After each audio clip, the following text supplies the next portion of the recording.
एक एक मोहल्ले में इनका मुकाबला करेंगे। कोई भी हमसे से वापस नहीं जाएगा, कोई भी। नमस्कार, मैं दृष्टि उपाध्याय। भारत के जिस हिस्से पर पाकिस्तान दशकों से कब्जा करके बैठा हुआ है, अब वहां विद्रोह की ऐसी आग भड़की है कि चारों तरफ मारकाट मची हुई है। और यह सब शुरू हुआ है पीओके में विधानसभा चुनाव कराए जाने को लेकर। पीओके की जनता पाकिस्तानी सरकार और वहां की सेना के फैसले के खिलाफ सड़कों पर उतरी हुई है। लाखों की तादाद में सड़कों पर उतरे प्रदर्शनकारियों ने ऐलान कर दिया है कि जब तक पाकिस्तानी सरकार अपना फैसला वापस नहीं ले लेती, तब तक वो सड़कों पर ही अड़े रहेंगे, चाहे उसके लिए उन्हें अपनी कुर्बानी ही देनी क्यों न पड़े। और ऐसा हो भी रहा है। जितना पाकिस्तानी सेना यहाँ के लोगों पर अटैक कर रही है, उतना ही यहाँ प्रदर्शन और ज्यादा उग्र हो रहा है। पीओके से लगातार आंदोलनकारियों के जोश और पाकिस्तानी सेना की कायरतापूर्ण हरकतों की तस्वीरें तो आप देख ही रहे होंगे, लेकिन अब आपको प्रदर्शनकारियों के हुंकार की वो तस्वीरें दिखाऊंगा कि जिसने शहबाज मुनीर की नींद उड़ा दी है। साथ ही बताऊंगा कि जब पिछले कुछ घंटे के भीतर ही पाकिस्तान की कायर सेना ने गोलीबारी करते हुए सैकड़ों पाकिस्तान अधिकृत कश्मीर के लोगों को मौत के घाट उतारा, तो भारत ने क्या एक्शन लिया कि पूरे पाकिस्तान में भगदड़ मच गई। और आखिर में बताऊंगा कि पाकिस्तानी सेना पीओके में सबसे ज्यादा मासूम बच्चों को ही क्यों निशाना बनाकर उन्हें गोलियों से भून रही है। तो सबसे पहले आप इन तस्वीरों को देखिए। ये तस्वीर पाकिस्तान के रावलकोट की है, जहां पाकिस्तान के कब्जे वाले कश्मीर के अलग अलग हिस्सों से हजारों लोग इकट्ठा हुए और इन सब लोगों ने पाकिस्तान की उस कायर सेना के खिलाफ हुंकार भरी, जिसने प्रदर्शन कर रहे निहत्थे लोगों पर गोलियां चलाकर उन्हें भून डाला।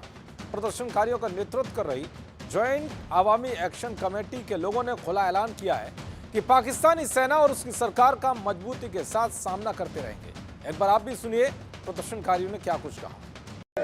एक बंदा नजर में है जो सोलतकार इस टाइम इनके साथ मिलकर हम पर जुल्म कर रहा है, वो डीसी है, एसपी है, एसी है, वो बाकी कोई है, वो शुरुआती सियासतदान है।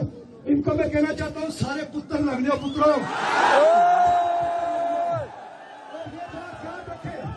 एक एक गांव में, एक एक मोहल्ले में इनका मुकाबला करेंगे, एक एक गांव मोहल्ले में इनका मुकाबला करेंगे इंशाल्लाह।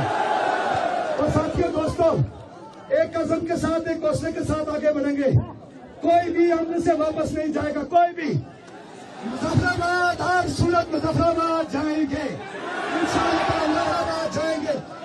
10 दिन लगते हैं, 20 दिन लगते हैं, आसार तोड़ते तोड़ते आगे बढ़ते जाएंगे इंशाल्लाह। तो सुना आपने किस तरह से पीओके की जनता पाकिस्तानी फौज और सुरक्षा बलों के खिलाफ ताल ठोक रही है कि हम पीछे हटने वाले नहीं हैं। दरअसल पाकिस्तानी सेना और पुलिस की अंधाधुंध गोलीबारी में अब तक सैकड़ों प्रदर्शनकारियों की मौत हो चुकी है। कई लोगों को गिरफ्तार कर लिया गया है। ज्यादातर इलाकों में बिजली, पानी, इंटरनेट सब कुछ काट दिया गया है।